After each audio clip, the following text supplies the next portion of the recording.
in the vast green land, which is called the realm of Rathma, and is now overrun by demon army who destroyed countless human kingdoms. The terrible demon army brought darkness in the human kingdoms. The monstrous soldiers of the demon army were enough to frighten the soldiers of the United Order of the human kingdoms. But what was more terrifying was the demon lord himself. They called him the Lord Devil King.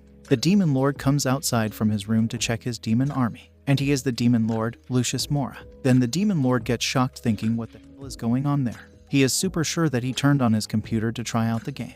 And now he is here, and where is this here is? He doesn't know. He looks at the glasses to see what he has become, and is shocked to see that he has become the demon lord Lucius Mora, the main villain of the game. And the game is called the Demon Lord Captive Sequence. Players take on the role of chief villain in the game world, raid the kingdom of Rathma and capture several female characters, attack them to unlock beautiful CGs. They captured all the female they could get, like the holy saint of the church, and damn, she is holy moly. And even the dwarf princess, she is definitely a lowly. And even a dark elf, and man, she looked like a very popular school teacher. At first the game was a big hit, but something happened and the popularity of the game started to decrease and people start to abandon the game.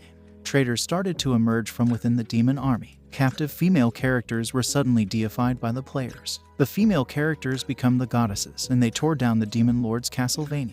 And the demon lord died too, thus the game was over. And now that is the fate of our new demon lord who just got transmigrated. And just thinking about that fate has turned his life black and white. He doesn't want to accept this useless script where the demon lord dies. He doesn't want to die. And what's more, he has become the demon lord with a broken horn. At least give him some proper horns, bro. Poor guy calms himself down. He can't do anything. This is his fate now. Then he realizes that this is just the beginning of the game. He can sort it all out. He knows that the demon lord character will die in the end. He gets a brilliant idea on how to survive and not be killed. And that is to not capture the characters and do the thing with them. He just have to control his inner demon and everything will be fine. And what's more, he gets ready to free the characters that his demon army have captured. Then one of his minions comes to him and informs him to report to the front hall immediately, because his demon army have captured an important prisoner. Lucius didn't expect things to go this fast. And now his army have already captured an important prisoner. He gets ready to go, however, he doesn't know where the front hall is, and the direction he is going. The minion informs him that he is going to the kitchen. Next, in the Demon Lord Castle dungeon, someone is sweating and panting a lot. And it's the saintess, who has been captured and tied up in a very weird way. And even in that conditions of hers, the saintess is still strong-willed and is ready to fight back, saying she will never give up. Man, those demons knows how to tie a girl, huh? Hey guys, today's target, 1K likes for part 2. Next, in the church, the saintess is praying. And the other nuns are crying and praying to their lord to protect the saintess, the golden jewel of the church, of the light. Because the holy saintess Polly is the name of the saintess, and she is infiltrating the demon king's army by pretending to be captured. And she is doing that to get back the stolen golden staff of Eugene. That was stolen by the demons from the church, and she is determined to get it back. And no matter how much the demons are going to play with her body, no matter how many times they attack her body, she is not going to give up. 2 demons comes inside her cell, however, she is not afraid of them, and tells them to do whatever they like. She will not give in. Someone comes there saying, "Oh, worthy of the golden jewel of church." The 2 demons bow down to her and calls her Lord Freem. And she is the dark elf, but she looks more like a succubus, and her name is Freem, the devil's deputy. And Polly is shocked to see her. Polly manages to stand up and attacks the dark elf with her huge melons. Their melons fight begins, and Polly is not going to give up no matter what kind of tricks they will pull on her. And seeing her saying something like that, Freem is enjoying it. She wonders if Polly will have the same attitude next time when she sees her. As much as Freem likes to try everything on Polly, Freem informs her to congratulate herself because she is about to succumb by the demon lord. Freem then uses her teleportation magic to teleport Polly and herself to the front hall of the demon lord's castle. They teleported in front of the front hall, and Polly is shocked that the demon lord wants to see her. And from what she knows, she thinks that the demon lord is just a big green demon. And since he is bigger than the common demons, she is sure that his something will be bigger too. Freem brings her inside the front hall. Polly gets shocked to see the demon king. Freem greets the demon lord and informs him that she brought the prisoner, the holy saint. And Polly is just shocked to see the guy in front of her is the demon king, the terrible demon king also known as the white beast. However, she is surprised that he is so different from the description she saw in the books. And what's more, she never thought him to be this handsome. She then controls her thoughts, saying the one in front of her is just an illusion, and she shouldn't forget her mission. That is to bring back the golden staff. Lucius looks at her. She too looks at him straight into his eyes. and seeing her like that is giving him some nosebleed. Damn, she is hot. And with those rope, she is ready to be attacked. Lucius controls himself. After all, he is a man and the Demon King. He wipes his nosebleed, saying that the lady in front of him is just an illusion, because the saint is not an innocent little bunny. As the most easily corrupted female character in the early stage of the game, once she reaches a certain level of evil or dies, she will then become a six-winged angel and raise the demons to the ground. Polly tells him to stop pretending and show his true nature, and she is ready for anything. Tells him to use the pink potion that will make her body strange, or the magic tattoo on her groin that will hypnotizes her. It will all be useless to her. Or even if he plays the game where she loses if she screams, she informs him that it will still be useless to her. Poor Demon Lord tells her to calm down. He has no plan of doing something like that to her. Freem gets ready to assist her lord. She gets ready to bring the drugs for mind control, or the mind control spell, and she also has a friend who is well versed in this kind of matter. Lucius stops her and informs her that there is no need for something like that, which shocked the saintess because she was looking forward to it. She asks him if he is going to break her mind and make her do something like this. Oh man, this saintess. Was she also reading some weird manhwas? Next, she screams saying she will never be able to serve her lord again. With that look on her face, she will never do it, never in her life. And poor Demon Lord is shocked thinking what the holy saintess is talking about. Freem gets ready to make her silent with her whip. She swings her whip at Polly for daring to make such a fuss in front of the king. Lucius stops her, and this makes both the saintess and Dark Elf shocked, thinking why the Demon Lord stop her. Lucius is also thinking that he did something wrong here. He protected the enemy. He is sure that his subordinate will be suspicious of him. And Freem is shocked thinking that she angered her lord, and Lucius is the reason for her existence. If he hates her, she doesn't know what to do. And now they are both in a very tough situation. Freem asks him if there is something wrong. He looks at the saintess and informs Freem that it was nothing, while thinking that as a demon lord, it would be strange if he doesn't interrogate the saintess, but he can't beat her or scold her, so he is confused how to punish her. Then he notices the two big melons of Polly's. He then gets an idea and asks Freem to take the saintess to the room. He has a new plan regarding her punishment, and Polly is shocked to hear that the Demon King just asked his subordinate to take her to the room. She is definitely sure that he is going to do something like this. Next, in the demon's castle bathhouse, Freem is mad because after the saintess heard her lord saying room, she became like an animal in heat. Freem is mad because a lowly human saint dares to covet her lord Lucius. However, that is all her delusion.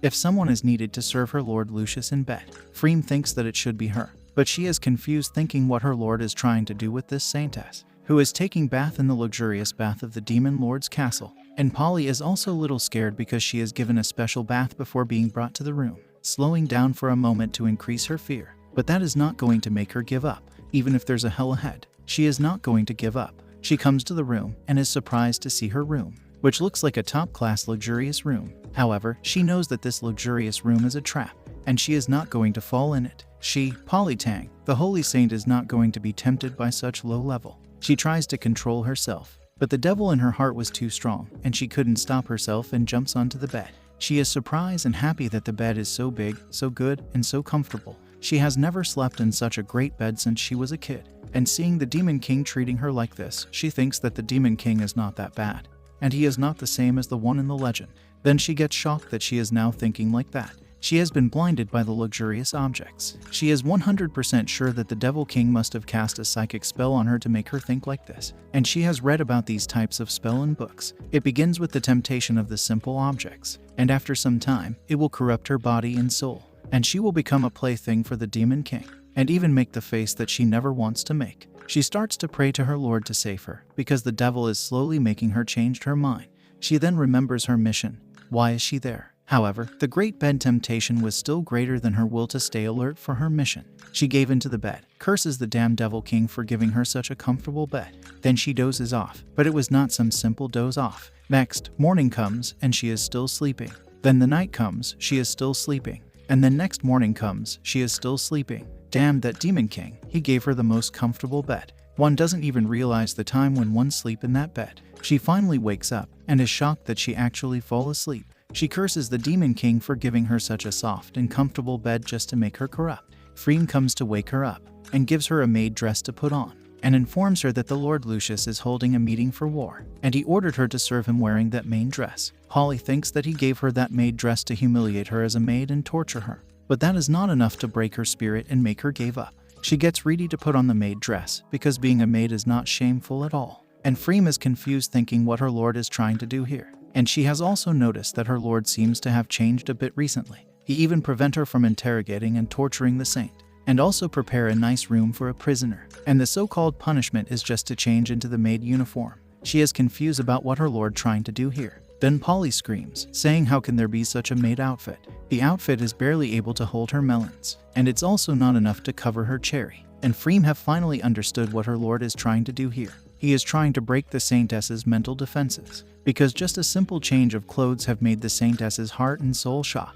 Freem informs her that her lord have ways to corrupt her without torturing her, or inflicting any means on her. And Polly is like, not bad for being the lewd king of demons. And Freem is like, worthy of being a supreme. And Lucius is also like, I am not so bad. And Lucius made Polly his maid, so that his subordinates will not take action against her. And with that he can keep the holy saintess in the Demon King city without worrying about food and clothing. He laughs, maybe thinking he was clever and prevent his subordinates to torture the saintess, and also made the saintess to stay in the Demon King city by offering her a job as a maid. As Maid comes, he asks her to pour a cup of tea first. Polly asks him to stop playing his game. He looks at her, and just that one glance was enough to make him nosebleed again. She is in her new outfit, and damn, that looks good on her. She asks him to stop playing and start with what he wants. She then bends over the table and asks him to attack her. After all, she is sure that he wants this. That's why he made her wear that lewd maid outfit. And she is begging him, huh? While she was showing and spreading her cherry, someone enters the room, and he is Bradley, the fly,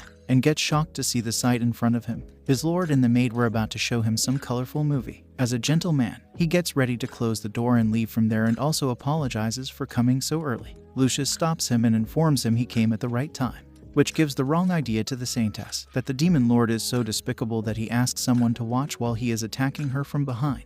Lucius stops her nonsense. Then someone enters again, and it's Freem, who have come with the latest version of the strategic map. And now they all have arrived there. Lucius gets ready to start the meeting. Bradley starts to inform him about the war and military secrets, and Polly is confused, thinking why the Demon King wants her to listen to their military top secrets. She wonders what the reason behind in doing this, and Lucius didn't expect anything less. The war and everything is progressing just like the game. And Freem even shows him the best city to attack, and how they are planning to attack their enemies' troops, how they are going to trap them in corner and attack with their full force. She shows him the place and location to attack their enemies, and seems like the saintess also notices that the map is strange, and is surprised that they are going to do the large-scale army attack. However, seeing that map, something seems to be happening to the saintess. She starts to breathe heavily, thinking it's not good. If they attack so hard, her realm, the Rathma realm, will not be able to withstand it, and just the thought of it is making her trembling and shaking, and even sweating from somewhere else. And Lucius is confused, thinking what kind of weird stuff is that pervy Polly is thinking again. Lucius then picture himself playing that game like a game, and which option to choose for the current battle plan. However, if this was an actual game, he would have chosen option 1, and go along with Freem's idea, and with that, he would have easily captured the next storyline character. But he makes that JoJo's face and gets ready to refuse to follow the storyline of the game, to go with the flow of the game's story.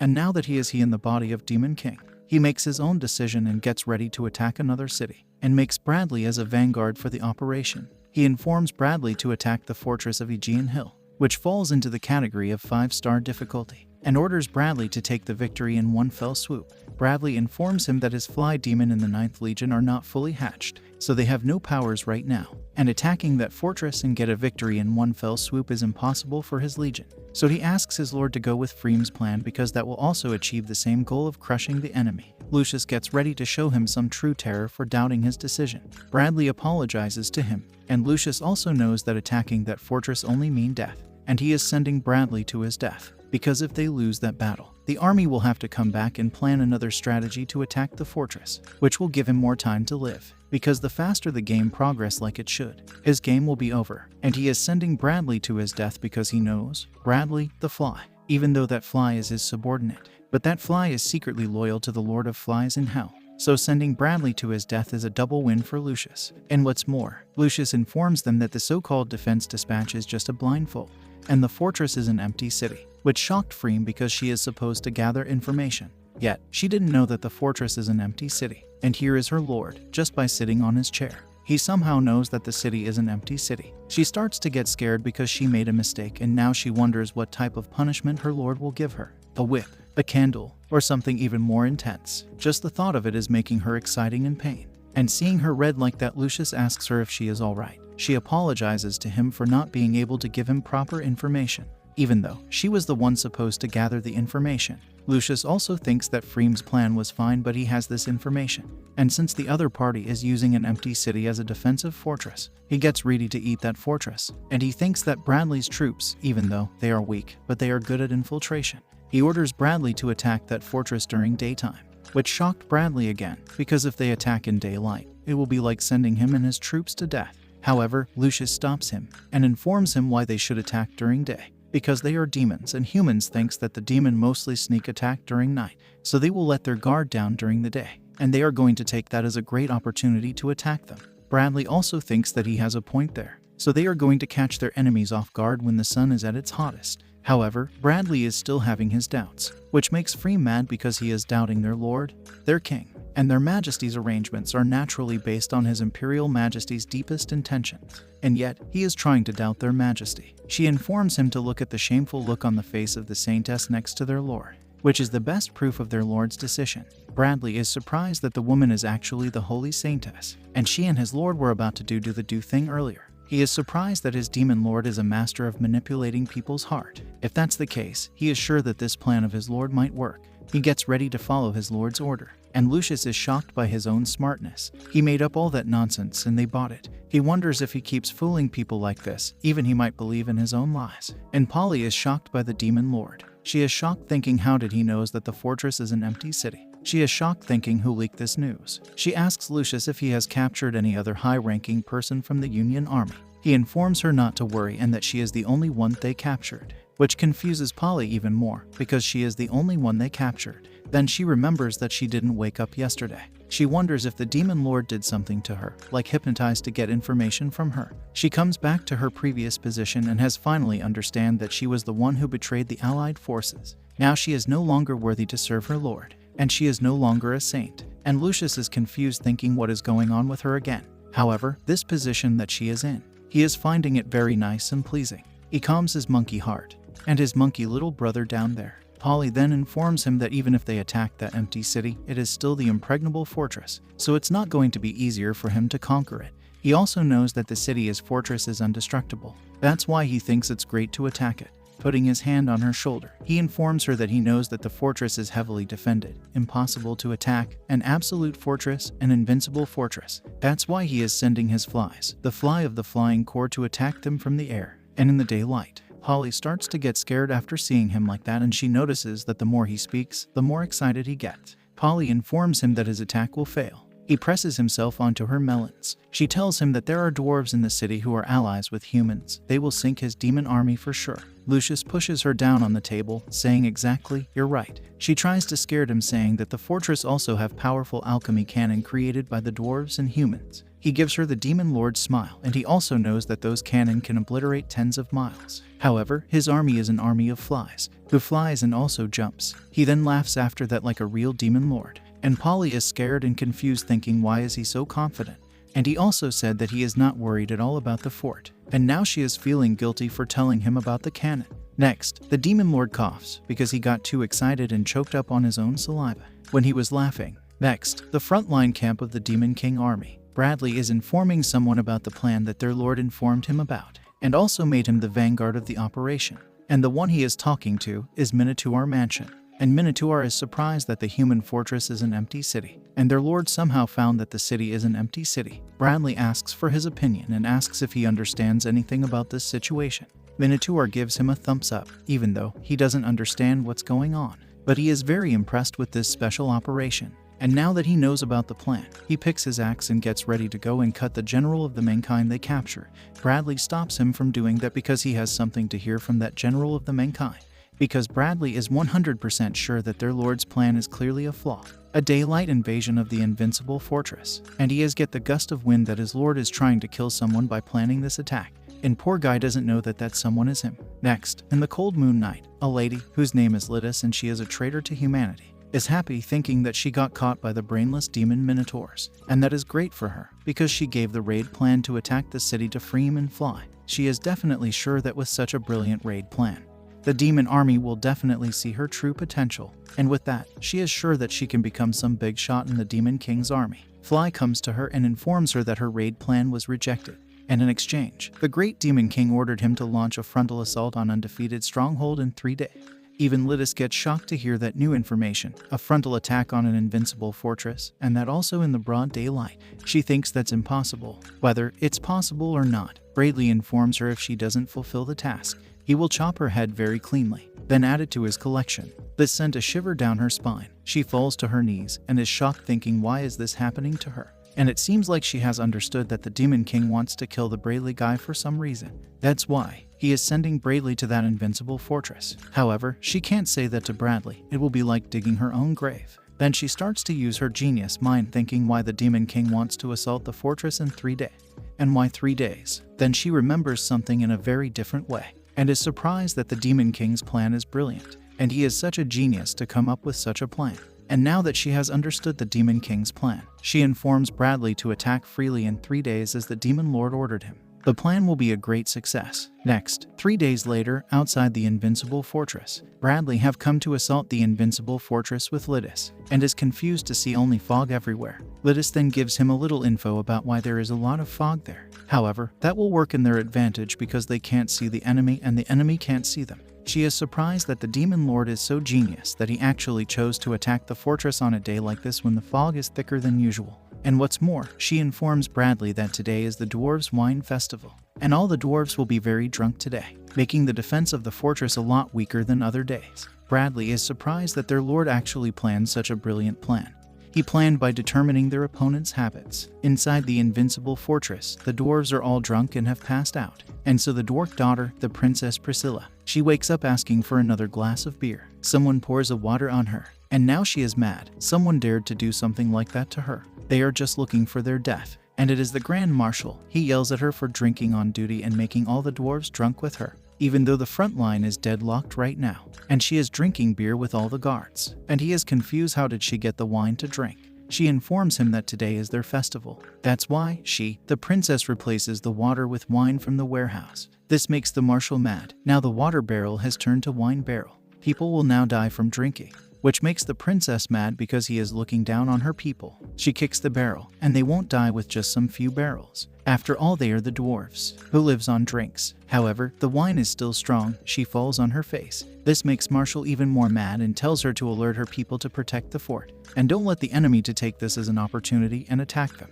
Princess tells him not to worry because they are dwarves and drinking only makes them stronger. And with a few more rounds, she is sure that she will be so powerful that she will be able to defeat the Demon King in one fell swoop. However, they didn't notice a pink ball coming straight at them. The ball falls on the princess. This makes her mad, thinking why the marshal is pulling the same trick again. However, Marshall is also inside one of that pink ball and seems like he is struggling. And not only he, everyone inside that fortress is inside the pink ball. She then looks above her. Fly have come with his flies, and Fly is surprised that the Demon Lord's plan actually worked. The frontal attack is a great success. How unexpected. He then squeezes the pink ball in his hand. Then suddenly something starts to come out from the ground, and it's the pink tentacles. The pink tentacles binds the poor little princess. Next, in the Demon King's castle, Lucius is having his morning coffee, and he is surprised that that world actually has coffee. And Polly is surprised that today is the assault day on the Invincible Fortress, and yet the Demon King is ready to eat a cake without a hint of worry. And that piece of cake is tempting her to eat it.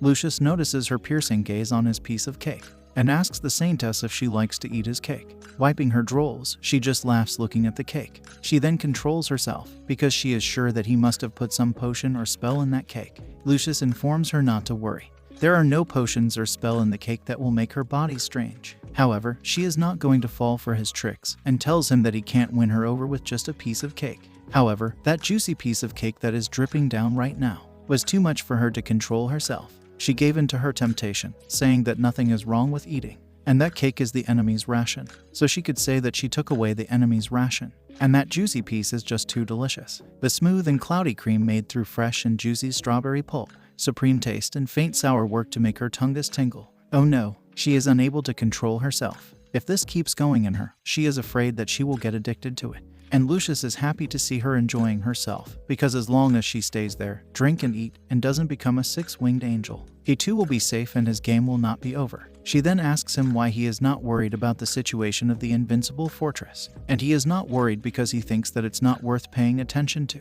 She informs him that his soldiers will not be able to conquer that fortress because humanity have spent several thousand years strengthening the fortress to be as strong as a boulder. However, Lucius informs her that he is sure that his soldiers will claim him victory, and he also knows that there will be some casualties because the fort have artillery in it. He walks to the window and tells the saintess to restrain her anxiety, because he is sure that today they will bring him the good news. Then Freem comes rushing to inform him about the frontline battle report, and the two of them are ready to hear the news. Freem informs them that it was just like their lord said, the fortress was empty fortress. This shocked Polly. Freem informs them more, that there was a dense fog, making a great opportunity for Bradley to attack. And what's more, today was the dwarves' wine festival, so all the dwarves were drunk, and thanks to their lord's brilliant plan, their troops managed to capture the invincible fortress in less than a full day. And with this, Lucius have earned more respect in Freem's eyes, and she is surprised that her lord wasn't even affected when he heard of such an amazing war victory. As expected of His Majesty the Demon King, Lucius asks her if the artillery inside the fortress was just a display as his intel said. She informs him that it was, and their troops also confiscated that dummy artillery. And now Lucius is making that JoJo's face with Vlad's expression, and is like, what the heck just happened? Fog escape, wine festival, his plan. He is confused, thinking what kind of nonsense is going on there, and this is not what he wanted to hear. Freem informs them about another good news, that with that victory, it boosted their soldiers' morale, and now they are advancing inside. And within a half a month, Freem is sure that they will capture half of the Rathma Plains. The delicious piece of cake falls on the ground. Damn girl, you wasted such a good food. Someone call Sanji to teach her a lesson. Oh wait, Sanji can't fight a lady. This news was so shocking. Polly falls to her knees. She came there on a mission to retrieve the golden staff. But here she is, eating delicious cake and have forgotten her mission. And now within half a month, half of the Rathma Plains is going to be conquered by the demons. However, someone is even more shocked than the saintess. He never thought that the result was far worse than the original plot in the game. And what's more, occupying half the plains is one of the conditions for the saintess to grow her sixth wing.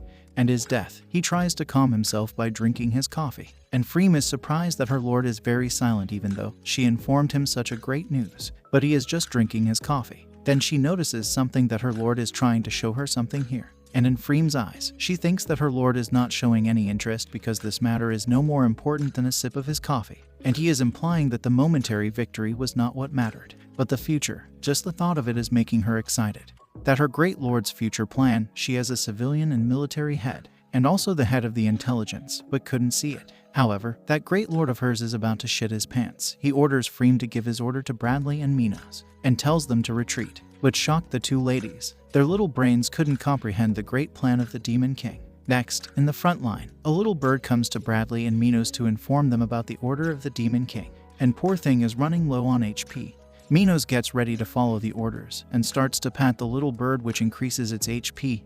However, Bradley is against it because this is the best chance for them to occupy the plains, and if they let go of this opportunity, he is afraid that they will not get another chance. However, Minos didn't listen to him and he orders the little bird to go and inform everyone in the battlefield about the order of the Demon King, and if they dares to disobey, he gets ready to behead them. And Bradley is mad because Minos is not listening to him. Minos pats his head saying listen to the orders of the Demon King and don't doubt it, because they already saw the great plan of the Demon King that gave them such a great success. He is sure that they will get more opportunities in future for sure. And Minos patting his head is making Bradley little blush. Don't tell me. Bradley swings the other way. He gets ready to follow the order, and asks the human advisor if her big brain can analyze their majesty's intentions. Even Lytis is surprised, thinking why the Demon King asked his troops to retreat when he was winning this war. She then takes out something from her pocket. Why? Wait, that's not a pocket. She is not even wearing a panties or anything. It's just a rope and a piece of cloth.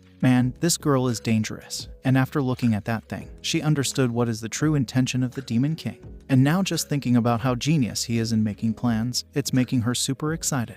And after understanding the Demon King's true intention, she is feeling that his wisdom is flowing like a stream of water in her barren mind, going inside from her mouth to her brain.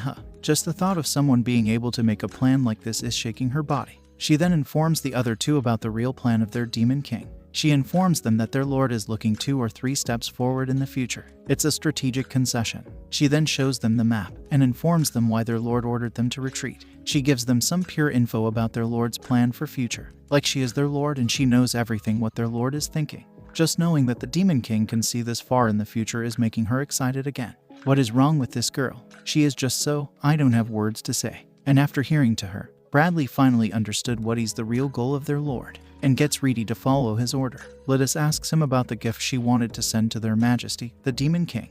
Bradley informs her not to worry, because the gift has already reached its destination. Next, at the Demon King's palace, Freem informs him that the troops are retreating now. And after hearing to her, he has finally taken the sigh of relief. He was in so much stress because if they completely conquered half of the plains, then his dead angel who is with him every time now would have turned into 6-winged angel and send him to an actual hell for real this time. Freem then informs him that there is still one last surprise for him. This gives him a small heart attack again. And the last surprise is the dwarf princess Priscilla, who is nicely wrapped in a gift pack. Thank you guys for watching, and if you enjoyed it then please do 1K likes for part 2. And stay tuned because next is going to be a big kaboom.